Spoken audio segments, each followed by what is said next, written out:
आपल्याला सगळ्यांनाच एक आपुलकी आणि आदर आहे. आचरेकर सरांबद्दलच्या काही खास आठवणी आपण त्यांच्याकडनं जाणून घ्या. मी विनंती करतो भारतरत्न सचिन तेंडुलकर यांना की त्यांच्याबरोबर आपण ही चर्चा करूया. सर नमस्कार. Always a pleasure to chat with you. Sir एक पहिला प्रश्न, एका लहान मुलाला जेव्हा त्याचा मोठा भाऊ इकडे घेऊन आला तर प्रशिक्षक तर भरपूरच असतात, पण आचरेकर सरच का? आय थिंक ही गोष्ट कोणी ऐकली नसेल आतापर्यंत, कारण मी कुठेच बोललो नाही. ह्या प्रश्नाचं उत्तर मी पहिल्यांदा देतोय. आणि हे ॲक्च्युली माझ्या भावाकडनं मला कळलं की ही स्टोरी हे कसं घडलं. अजित ज्यावेळेला कॉलेज आणि क्लबला ज्यावेळेला क्रिकेट खेळत होता त्यावेळेला अनेकशा मॅचेस असायच्या आणि त्याच्यात त्याचं एक ऑब्झर्वेशन हे होतं की लालचंद राजपूत, चंदू पंडित, सुभाष क्षीरसागर वगैरे हे सगळे त्याच्या बॅचचे होते. तर तिकडे मॅच चालू असताना हे एकदम गाणी वगैरे गात एकदम कॉन्फिडेंट असायचे. आणि जे सरांचे स्टुडंट्स नव्हते त्या बऱ्याचशा बाकीच्या प्लेयर्समध्ये एवढं टेन्शन असायचं. ड्रेसिंग रूममध्ये सगळे एकमेकांकडे बघतायत, घाम येतोय थोडा की आता आपल्याला जायचं आहे आत खेळायला वगैरे. तर तो ऑलवेज हे वंडर करायचं की ह्या सरांच्या स्टुडंट्सना कधीच प्रेशर का नसायचं.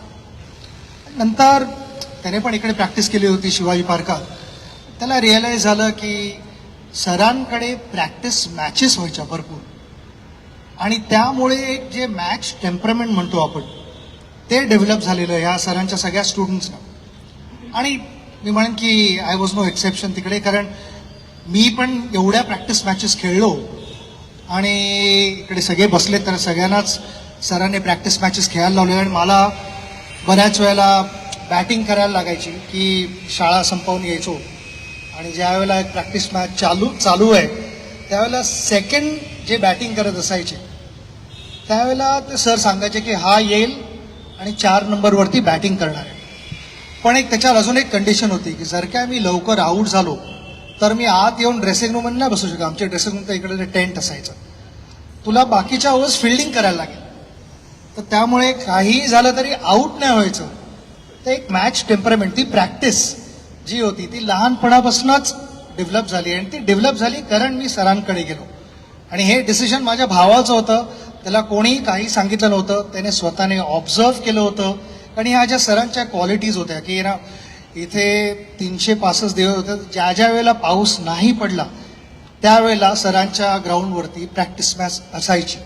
नेट्स सकाळी असायचे किंवा मॅच झाल्यानंतर असायचे. पण ती विकेट एवढी खराब झालेली असायची पण सरांनी कधीच थांबवलं नाही की आता विकेटला थोडा आपण रेस्ट देऊया आणि कोणी प्रॅक्टिस नाही करायची किंवा मॅचेस नाही करायच्या. क्रिकेट ऑलवेज चालू राहिलं. ॲब्सोल्युटली किती छान ती आठवण होती. सर ती सुरुवात झाली पण जी इनिशियल डेज